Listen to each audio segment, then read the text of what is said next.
back, relax, and maybe get yourself a snack. Me and you gonna have a little chat about books.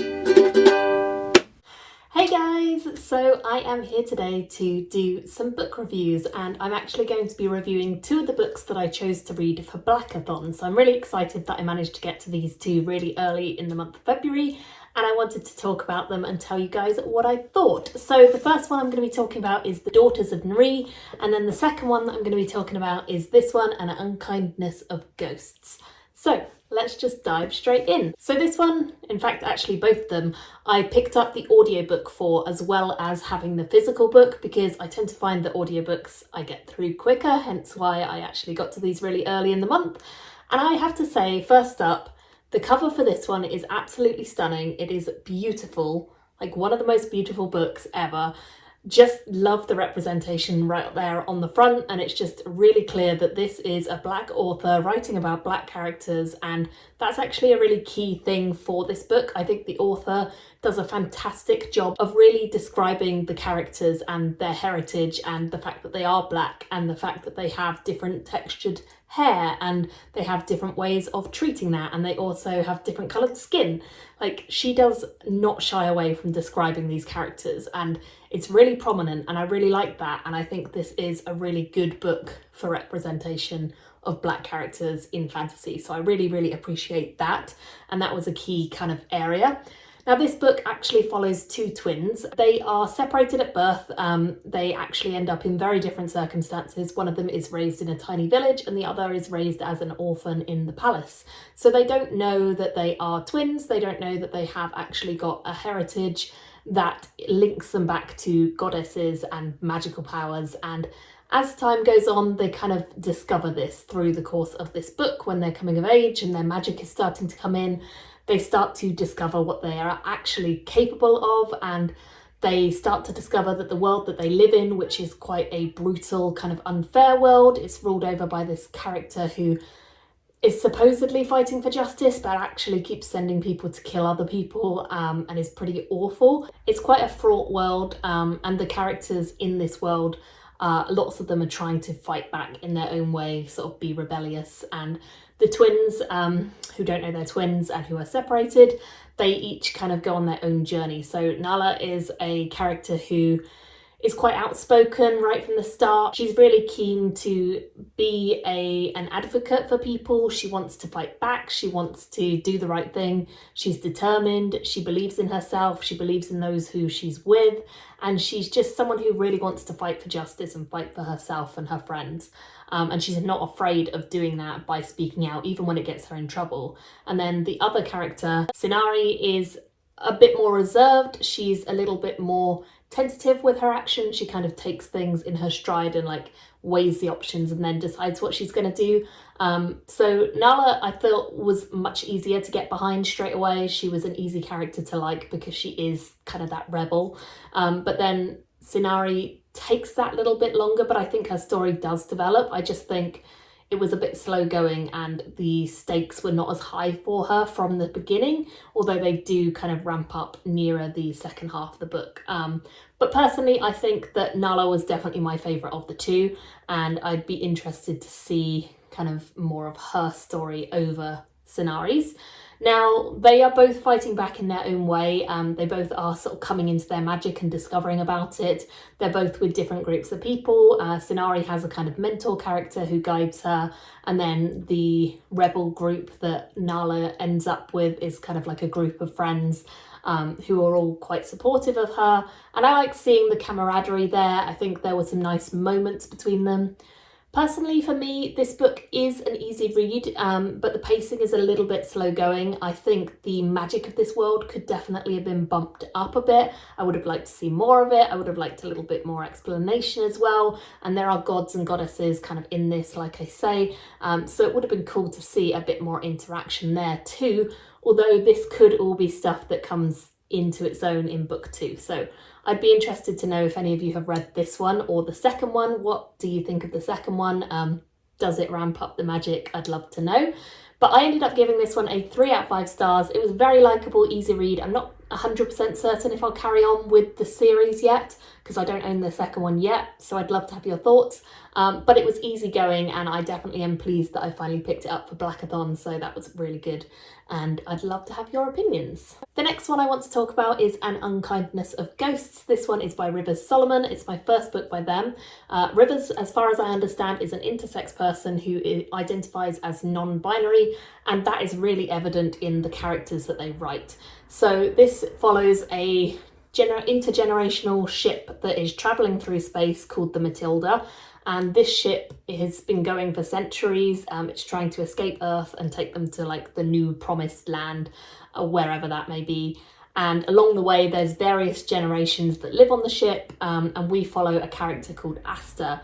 Now Asta is our main character, but they interact with a lot of other characters along the way, particularly a man called Theo, who is the surgeon. Asta is based on the lower decks of the ship, which means that they are kind of less well off, more downtrodden, more like the labourers of the ship, whereas Theo comes from the upper decks and he is much more privileged. He's able to sort of do his job and be qualified, whereas Asta is kind of just taught on the side. They don't necessarily have all the qualifications or all the regard that the surgeon gets, but Asta is key to the survival of many of the people who live on the lower decks. The lower decks is a much more harsh place. People get frostbite, people end up in all sorts of accidents, people get raped by the guards. This is not a light-hearted book in any sense of the word. It does not shy away from all kinds of really horrible things. There's pretty gruesome scenes of surgery, particularly because obviously Asta is a assistant to the surgeon. So there are surgery scenes. If you're a bit squeamish, just bear that in mind. There's also executions, there's corruption in the form of rulers, there's rape, there's abuse of various kinds. It's a pretty heavy hitter when it comes to sort of themes. But there's also some really great representation in this. We have asexual characters, we have LGBTQ characters, we have characters who are non-binary. Non-binary is an interesting one because there's actually an entire deck where all of the kids in this deck actually identify as non-binary, and we follow a character called Flick who is one of those children. And I thought it was really cool to see that this world, although it does have stereotypes and it does have racial slurs and it does have derogatory slurs, people are not like 100% on board with this, but it's a lot more receptive and it's a lot more normalised to have people who are non-binary, who don't identify as male or female or anything in between. I just thought it was really nice and refreshing to see a world that, although the stereotyping is there, it's much more open generally to like the nice people in the population, except that this is just normal, and it was nice to see that.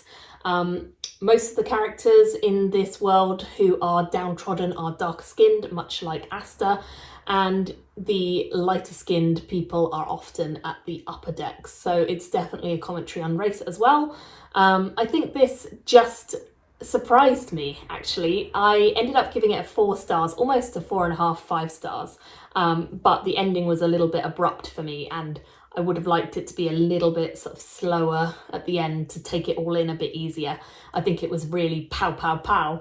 But with that being said, I really enjoyed the experience of getting to know this ship that they live on and getting to know the way that Asta and Asta's friends function in this world, because it's very different for each person. We also see psychosis representation in this. One of the characters is definitely got some kind of psychosis, and she's quite a major character. She's quite a good friend to Asta, and I thought her characterization and the way that she is portrayed was really fascinating, because she's not good or bad. She's just acting upon her instincts, and her instincts are wired differently to a lot of people, so they are not necessarily the normal, and she does irrational things quite often, which, you know, it's really interesting to read about a character who has that going on and therefore does not do the predictable things. So I liked her a lot as a character. I think she's really feisty and fiery. She stands for a lot of good things, even though she doesn't necessarily do them in the right way. And I think Asta's kind of support of her was really nice to see. Even Theo, to an extent, supports her. And I enjoyed her character. I think she was called Giselle or something like that. And I really liked just the different things that this author manages to pack into this book. I feel like there's so many different themes, there's so many different things that are touched on. Now, I will say, I think some of the areas that are touched on could have been gone into in deeper detail. This is not a huge book, so it certainly could have been a longer one and I still would have enjoyed it. However, with that being said, I think the pacing was really good. It was very quick, it was easy to get into, there was a lot of action constantly happening. When things did ramp up, they ramped up really fast. So there was some really high stakes moments, which I enjoyed. Currently, this is a standalone, although I have seen comments from the author that potentially in the future there could be a prequel or a sequel, which I would definitely pick up if there was, because I feel like, as I said, the ending for me was a little bit abrupt. I would have liked to see kind of more going on there. And I'd also be interested in a prequel because a big part of this story is Asta discovering the mystery of their mother's journal. Their mother was someone who Asta can't really remember very much, but actually it seems like their mother had a lot of dealings with the inner workings of the ship and how everything functions, and really knows a lot of the goings on, and actually there's a lot more in the diaries than Asta initially realised. So part of the mystery is kind of figuring out what their mother knew, and I like that a lot. Generally speaking, I think this was a really interesting read. I definitely want to pick up more books by this author, and I'd love to have your opinions if you've read this or any of River's other books. Do let me know in the comments below. Thank you all so much for watching, and I'll see you very soon in another video. Bye everyone! Thank you for watching my video today. Go pick up a book, then come back and chat with me again.